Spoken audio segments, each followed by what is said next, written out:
চলতি সপ্তাহে নয়াদিল্লি সফর করেন বাংলাদেশের প্রধানমন্ত্রী শেখ হাসিনা। এ সফরে দুই দেশের মধ্যে ৭টি নতুন ও পুরানো ৩টি নবায়ন সহ ১০টির সমঝোতা সই হয়। বৈঠকে গঙ্গার পানি বন্টন চুক্তি নবায়নের আশ্বাস দেয় বিজেপি সরকার। একই সঙ্গে ভারতের প্রধানমন্ত্রী নরেন্দ্র মোদী জানান, তিস্তার পানি বন্টন ও মহাপরিকল্পনায় বিনিয়োগ নিয়ে আলোচনায় শীঘ্রই বাংলাদেশ সফর করবে ভারতের কারিগরি দল। আমরা মানব না।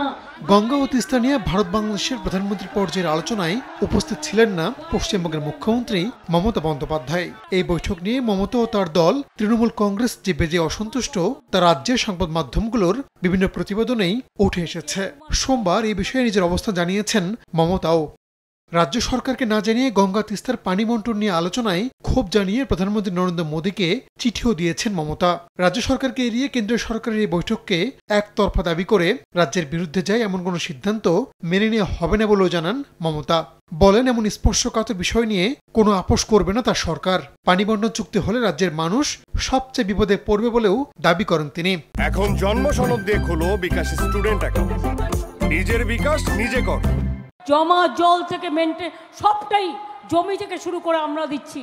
আর এই দেখুন আমার কাছে একটা কাগজ। চিঠিতে বাংলাদেশের সঙ্গে পশ্চিমবঙ্গের সম্পর্কের বিষয়টিও তুলে ধরেন তৃণমূল নেত্রী।